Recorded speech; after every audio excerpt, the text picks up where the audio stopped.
Hello there guys, it's me Unstable Voltage and welcome to episode 3 of Europa Universalis IV as Japan. We are currently in another war with the daimyos, which we managed to start by trying to get one of them to enforce peace with the other. Our intention in this war, if possible, is to try and take these 3 provinces from Yamana. Now it is going to start getting quite expensive for us to core everything. We are already slightly overextended. We do actually have enough admin power to start coring that last province there, but we are about to take on 3 more. Now, when I tried this previously in a test game, the thing that was causing the most issue was actually the rebellions, because I had such little manpower through fighting constant wars, and I ended up with rebellions in every single province. Now, that was partially my own fault for forgetting to increase the autonomy, but it ended up in... Still haven't taken this yet. It was partially my own fault for not increasing the autonomy, but it ended up in a situation where my army just got wiped out because I had a 10 stack of rebels spawn in just about every province, which didn't help matters much. So we're going to try and siege out everything we can. It's unfortunate that we haven't managed to take this province because it is occupied by Hosokawa. They had taken that before we got involved in the war. There's every chance, if we'd have got involved before, that they would have flipped it over to me. It's actually adjacent to their territory, it isn't adjacent to mine, so they may well give it up later. That is quite the possibility. So we also, while we've got a free diplomat, and I think about it, let's go ahead and send an insult to Korea. It's not going to help our power projection a massive amount, but it will help somewhat. Now, I have noticed that we have improved... We can improve relations more with... Usugi, so I am going to try and cap that out. It's only going to be another 5 years before we can start to attempt to annex them, which we will. And if we can do that, that will give us another 5 provinces, and that will join up the rest of our land up here. It'll also mean that then we can get over and actually fabricate on these guys. We'll also then share a sea with Jiangsu, which means we could fabricate on them if we wanted to. Also, if we do manage to take this province here, if we take Izumo, we'll be able to fabricate claims on Korea. So it's certainly useful for doing that. We'll also have enough trade range to put a merchant in Korea's trade node as well. So there's definitely a few good reasons for doing what we're doing. Still trying to win some of these sieges, so hopefully we don't end up taking too much attrition. It would be nice for this this war to end quite quickly. We are still on a negative war score. I think that's mainly due to occupations. There we go, we've got their capital. That's now gone and put us up to a 0 war score. We need to unsiege this and we need to siege that. Now, what is left in terms of enemy territory? Not an awful lot that I can really deal with, to be honest. So, I think we're good. Now, it looks like their navy is going to get flattened there. They do still have a few ships up here, of course, so we do have to be aware of that. That island, I believe, just belongs to one of the provinces that's already down here. Yes, it belongs to Izumo. So, it's not a separate province, which is good. So, your navy's getting flattened. There is another siege over. That's your navy now getting forced out. We can bring you guys back home safely.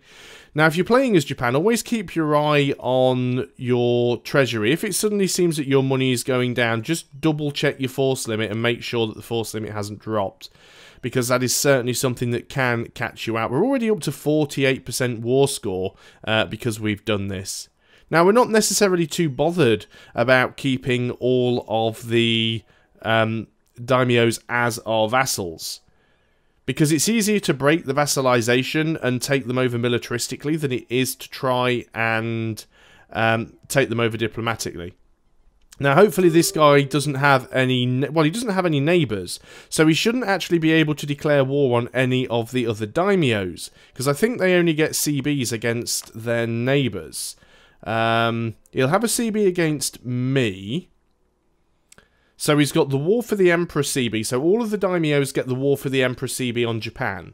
But they can only use it once, because if they use it and they succeed, they become Japan. If they use it and fail, then the situation doesn't change, but the vassalization is broken. And when they're no longer a vassal, they can't use the War for the Emperor CB. They've got a Reconquest CB on Japan. So that must mean that I have some provinces which they consider to be theirs. That's the only thing I can think of there. Yeah.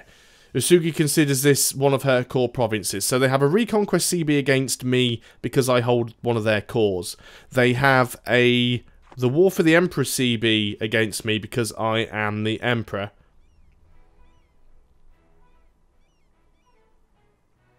And they have a Conquest CB on Hosokawa and Ainu. So they could still fight with a few people. I'm just hoping that they don't lose any land. That's my main problem here. We've managed to core another piece of land, which is fantastic. Let's group you guys together. So we're just waiting for this to flip now. Once we've unsieged this province, that should instantly give us 100% war score. Now, there we go. We should have... Well, we don't have 100% war score. That is very odd. Well, you guys can come home anyway.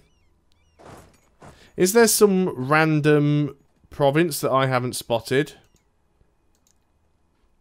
I don't think so. Let's go ahead and see what we can see. If we were to go ahead and sue for peace with Yamana here, what could we take from you? Well, we can't take this because we can't core it. We don't actually own the province. We don't have it. We don't have control of it. We could take both of those provinces along the coast, which is definitely not a bad idea. And we could go ahead and take all of their money. They don't actually have any, which is a little bit poor. Let's go ahead and send those demands. Obviously now we've got more provinces that we need to core. Now, what does that give us in terms of our overextension? We're at 26%. We can already start coring one of those. Let's remember before we do anything else that we're going to need to increase the autonomy in both of these provinces. And let's just go ahead and split this army up and put half a stack in each of those. They're coastal. They'll have good supply limits. We've now just got this one guy down here. Now, what do we want to do with him? We could just go ahead and take him. Take the province. It is a little bit harder to defend being all the way down there. And of course it means more admin points. He's got quite a bit of money. I think we'll leave him with his little one province, and we'll go ahead and just take his money from him. So there we go. Now he's accepted our offer. He'll pay his money. We gain some inflation. We have gained the Annex Daimyo CB against Shimazu. They are threatening our rule over Japan. So we've now actually got a Conquest CB against them, I believe. Let me just have a look at that. CBs. Yeah, we have an Annex CB against them. So these guys are now no longer our vassal. So we do still have a way to go to war with them later on if we want. Now, we do have a royal marriage, so we do have to be careful with that, but we will deal with that later on. So it's given us a couple more provinces. I could have taken that from them, but it seemed a little bit pointless to do. Let's make sure that we keep these ships going out into the Nippon trade hub. Everyone else is heading home. That's fine. We can go back up to speed 3. Want to make sure we can core the provinces as quickly as we can. Our manpower is increasing slowly. Our force limit is still at 18, so we are at the force limit cap. We did take a little bit more money, so let's go ahead and we can actually queue up a couple more ships in the other provinces now. They will take longer to build, but that's fine. You're also going to go ahead and protect trade in Nippon, go home at war. Now, eventually we will need to get some transports and maybe even a few heavies to support them because we will end up having to go to war with Korea. Now, we're actually getting an alliance offer from Ming. That is very, very strange. Normally he will rival you. Now, it certainly could be useful for us to have an alliance with Ming in the early stages. Because Ming is quite big and his country may well explode, and our biggest threat at the moment is Korea. Well, obviously we're not going to go and start trying to just take chunks out of Ming early on. We want to try and take chunks out of Korea. Now, we're below our relationship limit now, so let's go ahead and take that. In fact, let's just look at our relationship limit. We are 7 of 8, so it's actually quite good so far. We're getting a royal marriage offer from Uchi. We don't mind that too much. We are getting a royal marriage offer from Ming. Well, you never know, we might even inherit the Chinese dynasty, so let's go for that. So we do still have a few more... Why is this province still occupied, but you haven't actually taken it? Are you guys actually still at war, or have we broken everything? Yeah, you are still at war with them. So it wouldn't surprise me if these guys end up taking that province, which would be fine because I'm also sucking up with these guys. So if we can diplo-vassalize Usugi, and if we can diplo-vassalize Hosokawa, then that will give us 9 provinces that we won't have to core. We already have 1, 2, 3, 4, 5, 6, 7, 8, 9, which would give us 18 provinces, which would technically be enough to form Japan. Now, bear in mind when we do click that button, any of the other daimyos that haven't been integrated will become an independent feudal monarchy, which is fine because we can still declare war on them and integrate them that way. We're actually saving up a fair few Diplo points at the moment, so that is fine. We gain some free prestige. Almost wish I'd have taken that mission now. What are we up to? Like, now we are actually over our force limit. You see what I mean? You've got to be really, really careful. So let's go ahead and we will disband 1 regiment. Normally, if I'm 1 regiment over the force limit, I wouldn't give 2 hoots about it. But you actually lose so much money. As you can see, we were actually losing money per month. We're now gaining. We're not gaining a massive amount. We're only gaining half a ducat per month. We are still getting some inflation, which is pretty terrible. Advisor-wise, missionary strength, stability cost, nothing important there. Could we get anybody else? See, there's a +1 Diplo rep guy, but he's so incredibly expensive because he's rank 2. Better relations over time we don't really need. And military, again, could go for the manpower modifier, but it probably isn't worth it. Is 1.1 ducats monthly, so we would actually be losing money if we were to take him on. How is the unrest in these provinces? -1.66, and it's getting -1.75 for friendly troops, so we have to keep you there. This one is -1.66, 1.75 for friendly troops, so we can't afford to bring you guys out of there right away. We need 100 admin points to be able to start annexing or coring Izumo. So we should get that within a couple of months. Speed 3 really does seem so slow sometimes when playing this, but I've noticed if I go up to speed 4 I start getting frame rate issues, so you'll have to excuse the relatively slow playtime here. We do have once more another ship. You are going to join the Nippon trade route. I've also got one that's moving around on its own and it hasn't grouped up yet, which is a little bit strange. But that's fine. 105 admin power. We can go ahead and start coring that last province. Of course, we will also reduce our overextension once Chajima has been cored. So that should reduce some of the unrest. So Uchi, who are these sort of salmon-coloured guys down here, have declared war against Hosokawa, which are the green guys down here. Now, I've already said that I'd actually quite like to try and integrate Hosokawa, especially if Hosokawa managed to take this province, which they probably will. Very interested to know where Hosokawa's army is, because they don't seem to be doing an awful lot right now. So I could jump into this war on the side of Hosokawa.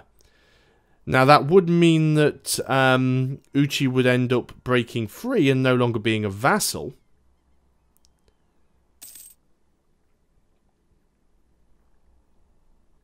And it looks like Usugi are actually on the side of Uchi. So maybe we don't worry too much about these guys. Maybe we don't worry about Hosokawa. Maybe we want to improve our relations over here with Uchi. So you do have to keep your eye on these things. Force limit, we are still at the cap. Ships, we are at 9. I said I think we're going to have to be on about 11 or something like that. Let's just check this unrest again. 1.99, so we can bring our troops out of there back to the capital. This one is currently being cored, but it's minus 1.99. Troops are only giving 1.75, so you can move out as well. Good stuff. Saving up a fair few Diplo points now. Things are going well.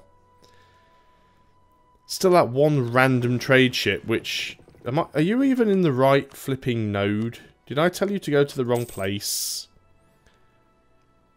Would you mind joining up with the rest of the fleet? Possibly.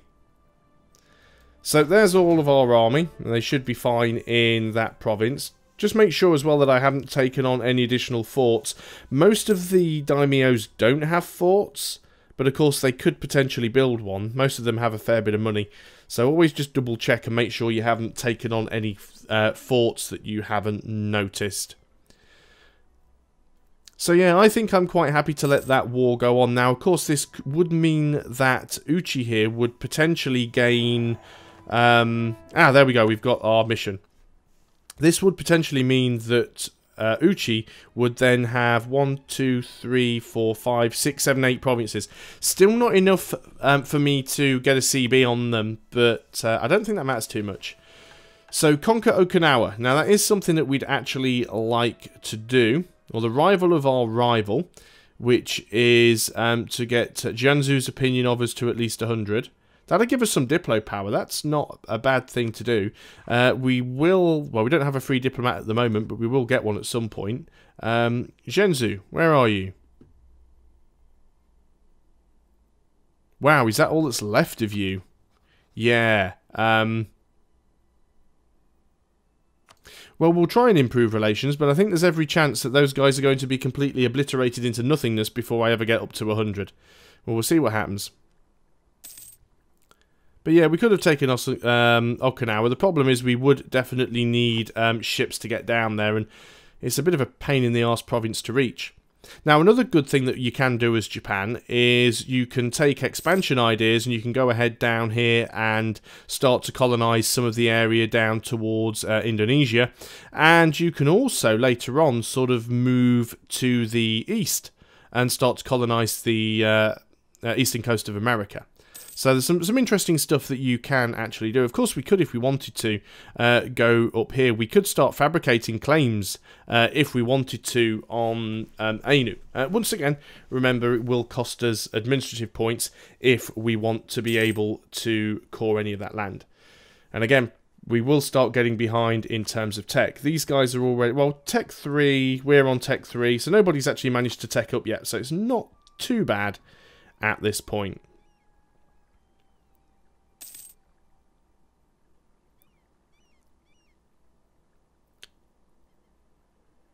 So yeah, I think there was a few provinces that were sieged out by each other's armies, and because their provinces were both sieged, they couldn't raise an army to go and de-siege their province.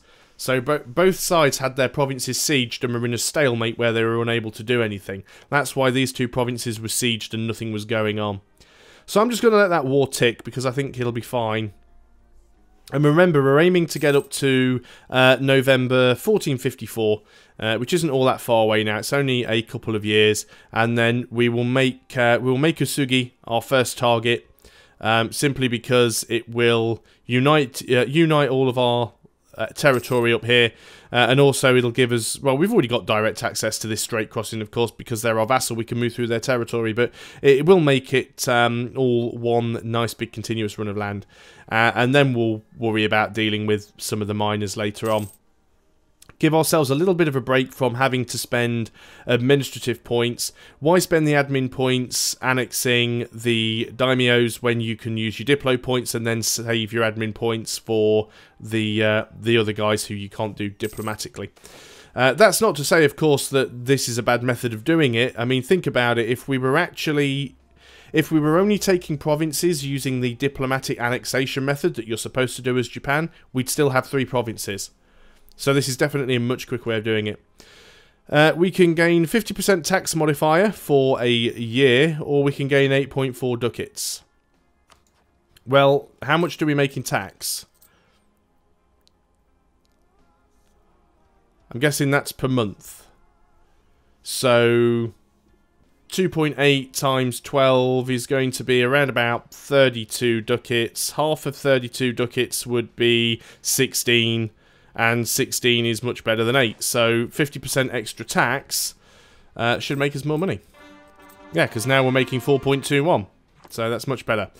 Finally, we have called everything, so we have no overextension anymore. So we could actually afford to go ahead and take some more land if we wanted to. Looks like Satsuma actually have Pretender rebels down there. Good for them. I should also have a... Yeah, we've got a truce with them anyway, so I can't actually go for them straight away. We could try and pick on one of these minor... one of these minor daimyos down here. We don't have a CB against these guys. Don't have a free diplomat at the moment either. How you can only improve diplomatic relations by 2 more. I will let you finish. I'll let you get to the end of the month. We'll bring you back, and then we'll just see if we've... Well, we can tell if we've got any CBs by... I don't think we've got claims on anything. Yeah, Satsuma's the only province down here that isn't actually belonging to us, as in it isn't one of our vassals. We should get the message at the end of March saying that relationships have been capped out with Asugi. Yep, there we go. So let's recall the diplomat. So, yeah, we don't have a CB. You're actually allied with Ming. This is interesting. Ming starting to ally with the daimyos.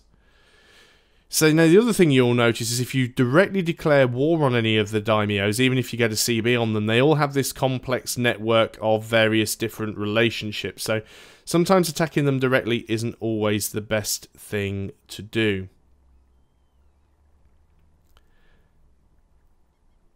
So it looks like Uchi did grow a little, but not massively. So we should be able to deal with that. We've stopped building ships for now, which I guess is fine. We will need to start getting a few transports. We only have 3 naval force limit remaining, which is not an awful lot, but we will go ahead and queue up a few transports anyway. We'll probably take some more coastline soon, which will give us a bit more of a naval force limit, so that is fine.